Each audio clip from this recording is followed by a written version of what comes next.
Well, we're about to find out. Let's load in to map number 4 between these two players. Here we are, the northeast position of Derelict Watcher, the red Zerg player. Hard to kill, but doesn't give up easily from Startail. It is life!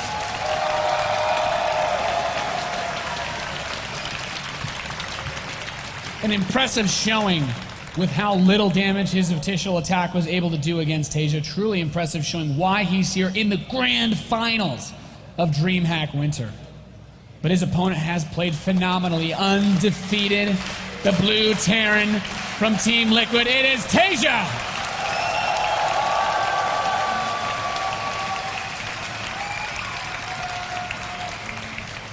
And in a best of 7, with TaeJa leading 2-1, if he is able to pick up this next map, to be in the driving seat for the last remaining games with just 1 win out of the last remaining games, it is a very, very comfortable position to be in.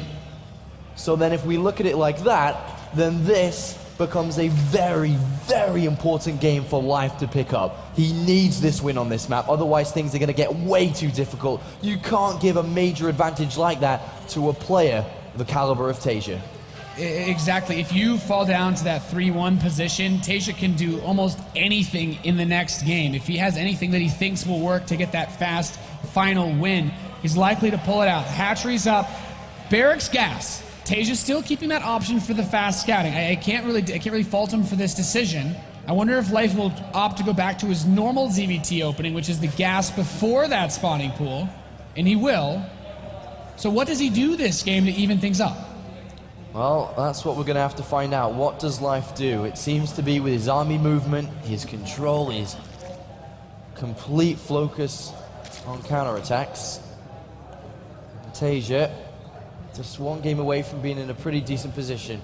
With this Reaper though, he is going to be able to put on the pressure from the get-go, get into those drone lines and of course start to do damage to the Zerglings, and then of course follow it up with the Hellions if that's what we should be expecting to see from him. But this map for Derelict Watcher, it is a little bit more difficult for Life to pick up lots of good information. It's a big map. The Overlords take a long time to get around the main base of the Terran player. So if any of the maps we're going to see, this could be one for TaeJa to pull a fast one. I mean, with respect to that as well, it's not quite as easy for the Reapers to manage to get from that natural area to the main base. Once a couple Queens are out, getting mid-game scouting becomes harder for the Terran player. But I do agree with you. There's no Overlord actually anywhere near the main base of TaeJa. He's getting one closer to this natural. But if he can't get inside to scout, maybe TaeJa does try to take an edge. Go for, instead of the 3rd command center, 2 extra barracks. Make it very fast. Marine, Hellion timing, assuming there won't be roaches. The Reaper does get in, and he should see that spawning pool shimmering, whether or not he spots the gas, but he should see that at some point or another, and he's going to go after these Zerglings. Yeah, he's going to try and get them. Didn't actually get them there. And the Queens will pop out, so the Reapers haven't really done that much here. And with the Queens popping out, it's going to be a lot more difficult, of course, for these Reapers to do anything. But is TaeJa going to pull a fast one here? Is he going to try something, or is he just going to rely on playing his regular game, which, to his point, has been pretty successful so far? He's coming up to the right amount of minerals. Of course, he'll want to get that orbital command down first on the natural, and then we'll see what his choice is going to be. Yeah, it's really the big decision. We really haven't seen a lot of the 2-base heavy barracks play from Terran players against the Zerg so far.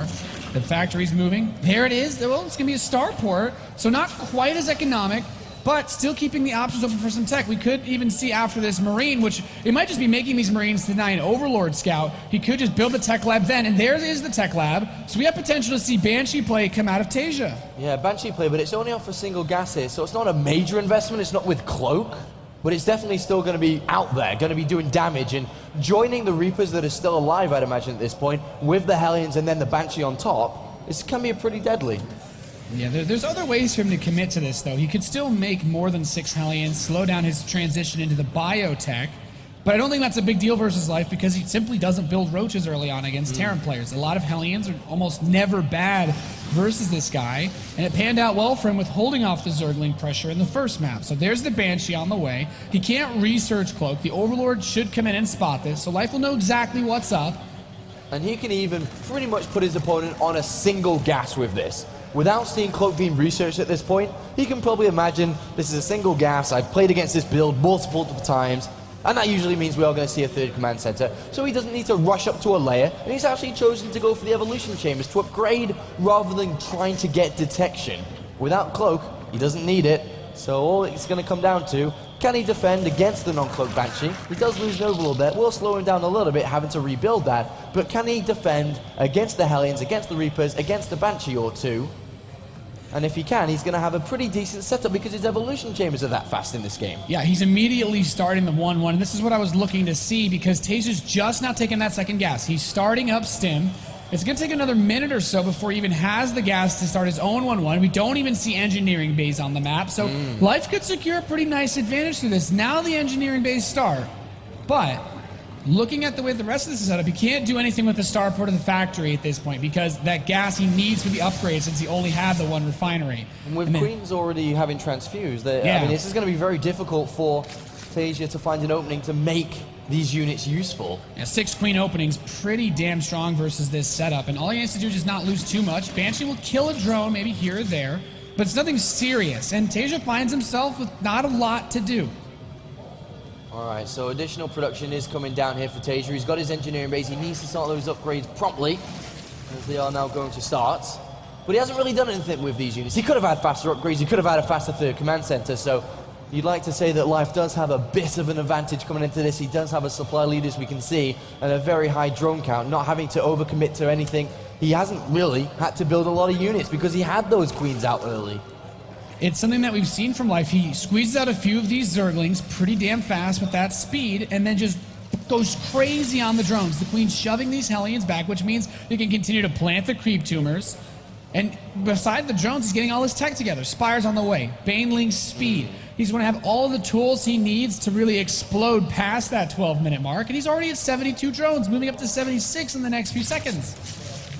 And if we compare this game, which is, you know, a little bit similar to game number 1, because they are economy focused and they are upgrade focused, TaeJa's playing from a little bit of a deficit to game number 1, and look how Life played in that first game. He was really good, and now with a bit of an advantage on top of how well he played in that game number 1, if we were to compare to this game, I think Life's going to be quite happy with his position. A Banshee, though, out on the map is going to deny this base by the looks of it. This is honestly pretty damn lucky for TaeJa that he's able to force this. The Queen not being there in time. Yeah, that Banshee was almost useless this game. Slowing down the 4th, it's something. It's a little bit better than just that one drone he grabbed. The Queen's shoving this back, though. As long as he can keep the Banshee alive, it's got some utility. Can't kill a lot of Zerglings, but the Spire's about to finish, and 2-2 is already on the way. So here's a question for you. Do you think there's an opportunity for Life to use his upgrade advantage? He's currently on the way to 2-2, much faster than his opponent.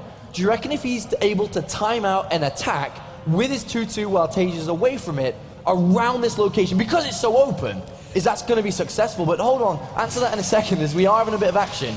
Lings get into the mineral line. Yeah, he keeps them at the wall, keeping these Hellions distracted while the SCVs at the 3rd become pilfered. He's got 6 kills so far. The Mutas are on the way, and he's going to be able to pick off these SCVs. This is a really nice way to just get some damage in. Traded away quite a few of his Zerglings. Only got 20 left, but 24 more are out to finish. And to your point earlier, as long as TaeJa keeps his pressure, it's going to be super difficult for Life to utilize that upgrade advantage. Now it's just stutter stepping back away from these units off the creep. Baneling speed allows him to connect, but there's not enough Mutas just yet to chase this down. And I think with the positioning of the natural and the 3rd base, if TaeJa keeps rallying his forces between them, it shouldn't be that easy to bring those counterattacks, to bring those run-bys, and Life's making it happen anyway.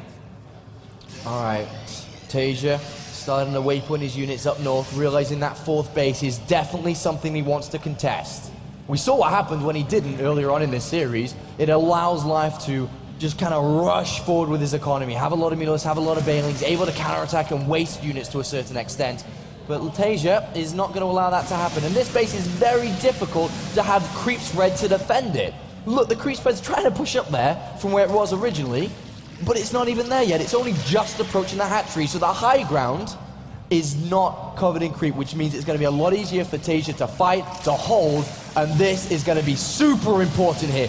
Life cannot allow this hatchery to go down for free. The positioning is everything because the Hellions can also deal with a lot of these Zerglings. There's a Marine split off the creep, as you said, Apollo, but more Banelings are here. There still seems to be a very heavy-sized army for life, and this is one of those weird anti-timings because Tutu's done for life and not TaeJa. He's fighting at a disadvantage while being aggressive. All right, well, he's still going to run away. There's quite a few units chasing this. Where are the reinforcements? He needs to meet up with his reinforcements, but Life is trying to get the surround on these to prevent them from escaping. They do get picked up, and they will retreat to the rest of them. This should be a fight that TaeJa can take. He's going to want to spread, going to want to kill those Banelings, but Life charging in with the Mulist actually gets a good wrapper on there, and TaeJa had to take that fight, but he's not winning it, and look at that. There's nothing left. Life evens the series up yet again.